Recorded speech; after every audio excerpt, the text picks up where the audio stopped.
I just connected to my Synology, Qnap, Asustor, TerraMaster, TrueNAS, UGREEN, Unraid, ZimaOS, CasaOS. I connected to all of these through VPN. So in this video I'm going to show you not only how to connect every single one of these NASs, but even more. On this video I'm going to also show you how to connect devices that are not NAS devices, something like Raspberry Pis, IoT devices, basically anything that can connect through the LAN port or Wi-Fi connection.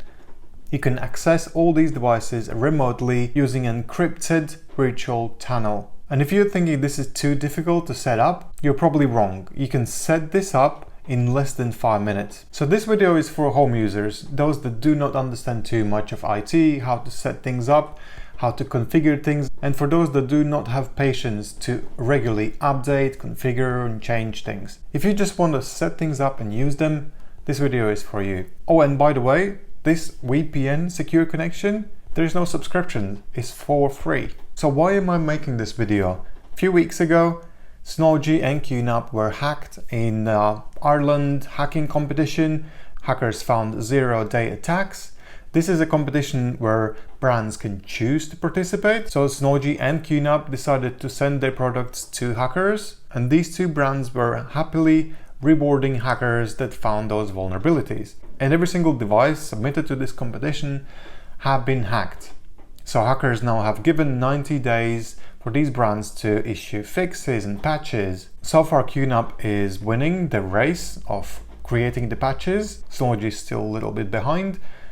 So I'm going to show you how to secure your devices before these patches are created. Because you also need to remember other brands like Asustor, TerraMaster and other brands, they didn't send their devices to this hacking competition. So if there are security issues with those other devices and software, only black hat hackers know about it. So for that reason I want to show you how to connect to your devices remotely in a very secure way, which is encrypted. And that takes less than a few minutes to set up. You're not protected by 0-day attacks if you have strong password, two-step authentication or whatever. 0-day attacks means that there is some sort of backdoor or some other weakness in their software that allows hackers to get into their system and do whatever they want to do with it. And if you connected your devices to the internet, hackers will be scanning for open ports in your network. So if you want to keep using your port forwarding and keep your ports open, at least make sure you have firewall enabled, which allows only one IP address or two IP addresses to connect to your home network or your work network. If setting up firewall is too much for you, at least disable pingbacks on your router. If you know how to log into your router, go to settings and find pingback option. Your pingback option is probably going to be somewhere around firewall settings. Make sure you disable it. With pingback disabled, hackers will not be able to see that your network exists, because this is what they do. So they're setting up bots that automatically scan every single IP address in the world. So they'll do a simple command like ping, and if there's a response, that means this network exists, so they can start digging deeper. Because after discovering the network exists, they'll be scanning for open ports. And if you have open ports, they'll find them, especially if you keep those port numbers very recognizable, like Plex port, Qnap port, Synology port. They can straight away see that you are owner of that particular NAS or device. So they'll do nmap and they'll scan what sort of ports are there open. And in this case, I just scanned Asustor, and then after seeing all of the open ports, they know what software you're using in your network, and they will be scanning are there any vulnerabilities available. So they'll do something like script vulnerability check, and it's gonna run through every single vulnerability and it's gonna let them know what security holes you have. And then they can attack your NAS and put ransomware on your data. So make sure you disable pingback so you're not gonna be on the hacker's database. There is another thing that you need to disable, and it's called UPnP. Because there is not only threats from outside world, but also from the inside. Because if you're installing apps that you cannot fully trust, with UPnP enabled, these apps can tell router to open specific ports, and that can happen from inside. They'll open the port and let the hackers in. So make sure you disable UPnP option. But now let's go to my office. I'll show you how I set up VPN for every single NAS that you see. I'm going to go a step further and I'm going to show you how to do this not only on Synology and Qnap, but also how to do it on Asustor, on your TrueNAS, on your Unraid system, on your CasaOS, ZimaOS, TerraMaster and UGREEN. So that's 9 operating systems. So strap in. So there are 3 main methods you can connect to your NAS. And the first option, and the option that I'm saying not to use, is port forwarding. With port forwarding you can connect from one point to another point without having anything in the middle. No bottlenecks. So that's the fastest option. But if you do choose that option, go for firewall. I'm not going to be talking about port forwarding in this video, but people quite often are making a mistake with VPN. So when I talk about VPN, I do not mean NordVPN or any other VPN of that kind. Those VPNs allow you to connect to a server in any country in the world to trick your Netflix or web browser into thinking that you are in that country. So you can watch those Netflix shows or access those websites that normally are not allowed in your country. Those are not the VPNs that will allow you to connect to your NAS remotely in a secure way. Those VPNs have servers in every country,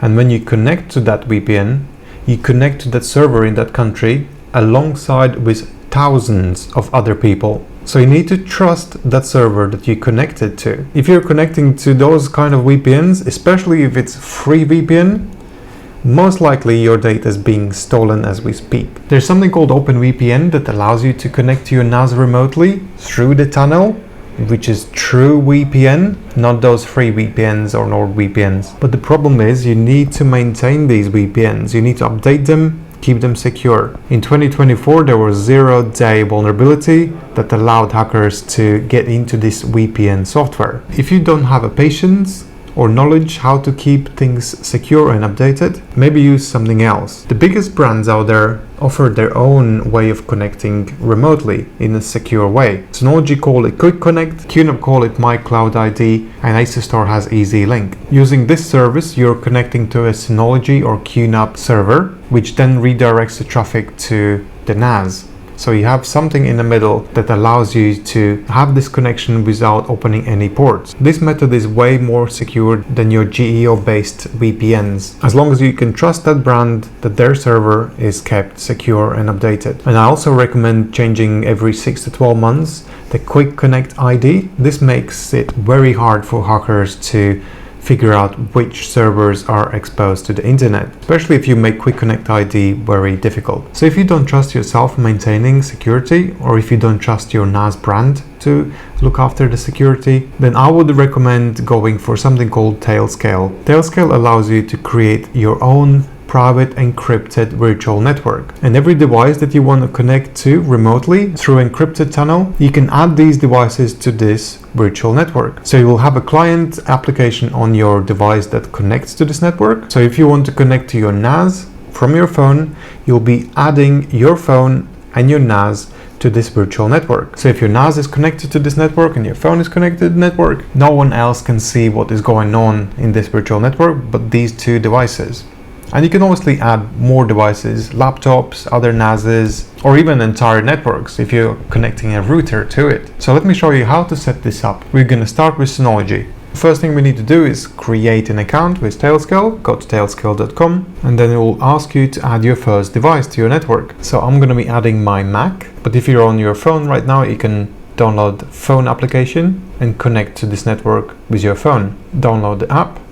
If you're on Windows, also go to tailscale.com, and then you can download it on your Windows. You can also download it for Linux and other operating systems. With a Mac, you need to click on this icon, go to Settings, Accounts, Add Account, and then log into your Tailscale, and then click Connect, and you're done. And then once you connect, it will give you an IP address that you can now use to connect to this device. You can ping and do the checks, but otherwise you can go to Admin Console, where you're going to see all of your devices connected. So as you can see, each device has its own IP address. What is also cool about Tailscale is that you can configure exit nodes. So if you need this GEO-based VPN, you can have your NAS in that country, or any sort of device, even Raspberry Pi, in that country that you want to access your content from, and you can set up exit node, which means if you connect to this network, all traffic will be going through this device. So it will look like you are in this country where you set up this exit node. So now you can see both of these devices are connected. Okay, we have connected 2 computers already to our virtual network. Let's connect our phone as well. Go to App Store, search Tailscale, install it, and that's it, you're connected. Now I'm going to show you how to connect your NASs, all 9 in fact. So let's start with Synology. Let's log into Synology admin panel. So what you need to do, go to Package Center, search Tailscale, click install, then open it up, click re-authenticate, sign in your Tailscale, click connect, and you have just added your NAS. And if you go to console, you can now see we have 2 computers, a phone, and Synology added to the network. So before I move on to Qnap and other NAS brands, let's test out this setup. So I'm going to disconnect my phone and my laptop from a work network. So now this is on 5G network. I'm going to do the same on the laptop. So if I want to connect to my NAS, this is the IP address we need to use. You can also use different methods to connect to your NAS. So here are the options. If you use that, we can connect to the NAS without using numbers. So now if you want to connect to your NAS using any application on your phone or your laptop, you'll need to use this new IP address instead of your local IP address that you normally used. So if you're using your Synology Drive application, which is Dropbox alternative, you'll use your IP address that you have on Tailscale. And this is it. This is how you connect your laptop, your phone to the NAS, either it's Synology, Qnap, or any other brand. If you rather use Synology QuickConnect service, this is how you would connect to your NAS remotely using QuickConnect. QuickConnect is a relay service which connects your NAS to a Synology server remotely without need to open ports and punching any holes in a firewall. So if you want to set it up, go to Control Panel, click External Access, click Enable QuickConnect, then log into your Synology. You can then create your own QuickConnect ID. And this is the ID you'll be using in your apps in order to connect to your Synology NAS. This is the link you will need to use. Wherever you are in the world, wherever is internet, you'll be able to connect to your NAS. And that's it, we can log in. So let's move on to Qnap. Go to Admin Panel and log in. So once you're in the Qnap, click myQNAPcloud, create Qnap ID. So this is similar to Synology QuickConnect, which will allow you to connect to your Qnap remotely using their proxy server, their relay server. And this is the URL you will need to use to connect to your NAS. But what we want to install here is Tailscale. So we go to App Center, click Search, Tailscale, click Install, click Open, click Login, and then you have added your Qnap to your private network. So whenever you want to connect to your Qnap now, use this IP address or other methods of connecting here. So wherever you are using your local IP address, in your apps, in your software, in your web browser, this is the new IP you need to use. Okay, let's move on to Asustor. So in Asustor, you need to go to App Center, type Tailscale and install Tailscale. Then we can go to Apps, open the Tailscale app, click Login, click Connect, and now we have attached our Asustor. And if you want to connect to your Asustor, this is the IP address you will need to use. Okay, let's move on to UGREEN. How to connect to UGREEN remotely. So you'll need to log into UGREEN admin panel. If you want to connect to UGREEN using their own service, if you go in Control Panel, search UGREEN link, remote access, you can create your quick access link here and then use that for connecting to your NAS. And you can connect to your NAS from anywhere in the world. But we want to install Tailscale. So UGREEN doesn't have an app just yet. So you need to install Docker first. Click Docker, click Install, go to Container, New Container, select the image, and search Tailscale. Make sure it's official image, download it, go for stable version. Now it's downloaded. Then go to Image, go to Local, click Create, and we'll need to add 2 records here. We then need to create a Tailscale folder, shared folder, create new shared folder, Tailscale, click Create. So go to Admin Panel in Tailscale, Settings, and then Generate Authentication Key, NAS Key, we will need this key later. So now we can go back to UGREEN and add in Docker authentication key. And we also add state directories. Click confirm. So then go down to volume option, add volume, choose Tailscale, then choose this folder you chose earlier, put it read-write permissions, choose host mode, and click confirm, and run container. And now it's all running. If we go to Tailscale admin panel, now we also have our UGREEN.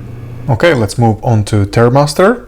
And TerraMaster also has their own remote connection option called Remote Access. To set it up, go to Remote Access, enable the service, and give it a region and the name for TNAS ID. But we want to install Tailscale. So go to App Center, and if you search Tailscale, you'll see that there is no app available. There is a community pack available on TerraMaster forum, but otherwise install Docker, and this is going to be a safer option to do it. Create a shared folder for your Plex settings files, call it Tailscale, set up all permissions, and install Docker Manager. This is for actually downloading Dockers and setting the Tailscale up. Go to Images, Registry, search Tailscale, and look for the official image for Tailscale, and then configure it. Set up the path for the mounting settings file, and that's the Tailscale folder you created earlier. Click Apply, keep that as a host option, click Next, and then set up variables, host name, how it's going to be recognized on admin panel. And another thing is authentication key. You get this from admin panel, go to settings, keys, create a new key for your TerraMaster, generate the key, and copy that key into this value. And then add state directory location, click Next, and Next, and Next, and confirm. And now your Tailscale is running. Let's have a look in admin panel. Is it gonna come up? And it is. Okay, let's have a look how to set up remote access for Unraid. First, you need to go to Apps and install App Community option. After installing that, you will be able to install all sorts of things like Tailscale and other things. Install the Tailscale, go to Settings, and you'll see Tailscale option there. Click on Login. Make sure there's no blocked pop-up windows blocking you for logging into your Tailscale. After logging in, your device will be attached to your private network. Okay, next one up, CasaOS. Go to admin panel, open App Store, search for Tailscale, install it, then open settings in Tailscale and add few parameters. So you'll need the key from Tailscale. Go to settings, keys, generate authentication key. Let's name it CasaOS. Let's make it reusable. Click generate, and then copy this key into the settings file in CasaOS. This is where you paste it, give it a name for your NAS, and click save.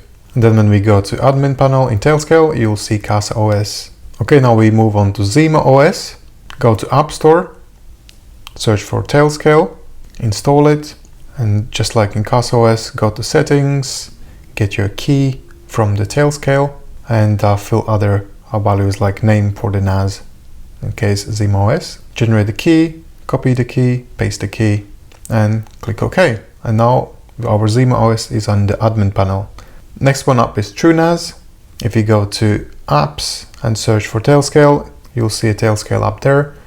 Click Install, then generate the authentication key from Tailscale, paste that in TrueNAS, and you're ready to go. Click Install, and then you see service is running. Let's check the admin panel, and TrueNAS is connected. So here's a little bonus. If you do not want to connect every single device using Tailscale, or if your devices simply do not support Docker or Tailscale application, you can set up Tailscale on your router, and this will allow every device that connects through Wi-Fi or Ethernet to this router to also connect to every other device that you attach to your virtual private network on Tailscale. And also, if you want to keep your Tailscale account free, having a router setup in a Tailscale setup will allow you to add unlimited devices to this router. So this is a very smart way to keep your VPN setup free. So let me show you how to add a router to your Tailscale account. If your router doesn't support Tailscale connection, then you can go for GL-BE. This is Wi-Fi 7 router that I have here. And this model is BE9300. So let's have a look how to set it up. So you'll need to go to admin panel on your router, go to applications, click Tailscale and click enable Tailscale. And then click on device bind link and then allow incoming and outgoing traffic through Tailscale and click device bind link, which will connect this router to your Tailscale admin panel. The window will pop up asking you to click connect and it will show you successful connection afterwards. And when you go to your Tailscale admin panel, you will see your router added to the list. And also have a tag called subnet, which means that this device allows you to connect multiple devices through this connection. So you'll need to go into settings and click edit route settings and then do a few ticks to enable your local network to be accessed through Tailscale and click save. And then on your laptop you can disable your Tailscale if you don't want to use it. Obviously it's recommended to keep Tailscale installed on all your devices, but you don't have to. If you connect from your laptop to your router, you will be able to access all of your devices that are connected to Tailscale but not in this network, simply because your router is connected to your Tailscale. So you can see that I can log into my Synology without having Tailscale enabled on my laptop, and I can get into my Synology even without Tailscale being enabled, simply because I'm connected to the router which has Tailscale access. And then I can simply add SMB Shared to my computer and access my NAS, which is remote, just like I would access it if it was locally available to me. So I can go into it, create new folders, upload things, use it just like normally I would use that NAS in my office. But this has been a video showing you how to connect your NAS remotely in a very secure way without exposing your NAS to the internet. Thank you for watching. Have a great day. See you next time.